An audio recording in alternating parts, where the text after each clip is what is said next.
Waiter gets frustrated when customers tip him only $3.28, doesn't expect this surprise days later. Waiting tables is one of the most thankless jobs that exist. When you don't have a steady income, your livelihood depends on the kindness of strangers. Sometimes, you receive a bad tip for things that are out of your control, like the food or restaurant prices. So it's understandable for waiters to get frustrated if they get paltry tips after doing their best. One server felt his blood boil when he picked up a measly $3 tip, only to be blindsided by an incredible gesture. A Reddit user named Seminole has been a waiter for a long time and knows all the ups and downs of the business. His experience mostly mirrors that of the majority of servers in the industry: long hours, low wages, little appreciation from customers. Even though he had been struggling financially, he always wore a smile. But just as things were looking up, he found a strange-looking note left on his table. Was it a complaint? Instead, what he found was something that had him scrambling for his phone. Seminole lives in Miami, Florida, with his girlfriend. They had recently adopted a dog which, at the time, seemed completely legal. Seminole couldn't get enough of the pup's wide-mouthed grin, so he understandably began snapping selfies with the happy dog. But for some reason, just one of these pictures had prompted someone to call the cops on the smiling duo. Just a few days after posting the picture, the cops were banging on his door. The dog would have to be returned to the pound, or else. Having seen the photo, the officers informed Seminole that he had violated the city's ban on owning pit bulls. According to the city, both pit bulls and pit bull mixes are considered to be dangerous dogs. Possessing one was a punishable crime. Seminole had little choice unless he wanted to end up in jail. He had to pay a $500 ticket and give up his dog. Heartbroken and now missing both a new friend and $500, Seminole still managed to put on a brave face until one group of customers nearly made him quit. Seminole arrived at work that fateful day completely wrecked. On top of losing his dog and $500, the previous evening he had to serve a large group of office workers who got a little rowdy. They drank a lot, were loud and stayed way past closing time.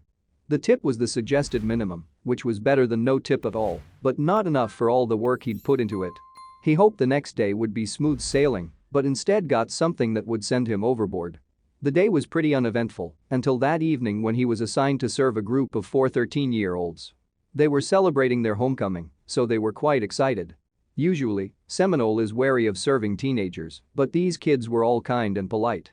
He was pleasantly surprised, so he did his best to be helpful. Especially after what they told him. The teenagers told Seminole it was the first time they were eating out alone, with no adults. It was a little amusing to watch them try to figure out the dining etiquette, but he never made fun of them. He treated them with respect as he did any other customer. But he did have to put in a little extra work when it came to their food. One of the teenagers told him she had many food allergies. Seminole went through the menu with her, helping her figure out which dishes would be safe for her to order. She expressed her sincere gratitude and was happy with the food choices. When they had finished eating, they paid their bill in cash and left, thanking Seminole for his service. When he collected the bill from the table, he was shocked. The teens had only left $3.28 as a tip when the bill total had been more than $100. Seminole's mood instantly turned sour. He had done a great job serving them, and they seemed genuinely pleased with his service as they were leaving. Deflated and disappointed, he went home and forgot about the whole experience until more than a week later. A few days after the incident, Seminole got to work to find something waiting for him at the front desk. It was a 2-page letter, handwritten in bright blue ink. Enclosed in it was $18 and some change. Intrigued, he started reading. It didn't take long for him to realize it was from the teenagers he had served more than a week earlier. "Dear Mr. Waiter," began the letter, before identifying the senders as the homecoming celebrating teens from a few days before. "You were the best waiter we could ask for. You were kind, helpful, accommodating, didn't treat us like babies," it said. Seminole was flattered by the compliments and kept reading. "So I wanted to say thank you for making our grown-up experience so amazing and fun. I would also like to say sorry on behalf of my group," continued the letter. It went on to explain that, being their first time eating out by themselves, they didn't realize they had to pay a tip. "So we emptied our pockets and all our money added up to $3.28. That's when everything clicked for Seminole. Seminole understood that the teens hadn't left the $3.28 tip out of lack of appreciation for his efforts. They simply hadn't realized how much the whole meal was going to cost, including the tip. We can all remember making mistakes like that during our teenage years. But few teens take the time to make things right like these did, and Seminole recognized that. "I've been serving a long time, and nothing like this has ever happened to me or anyone. I don't know how you learned or educated yourself on tipping, but I really appreciate the effort and kindness," wrote Dan on his social media, sharing the letter from the teenagers. The post got positive responses from other users. "Someone's parents are doing a good job," wrote one commenter on Dan's post. "That's a beautifully composed letter for a 13-year-old," said another.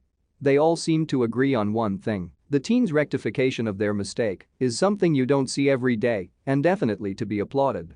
But perhaps such things wouldn't be necessary if waiters were paid decent wages. Waiters in the United States usually earn less than minimum wage, and the rest is supposed to be made up for with tips. While servers at high-end restaurants in big cities can make good money, it isn't the case for everyone.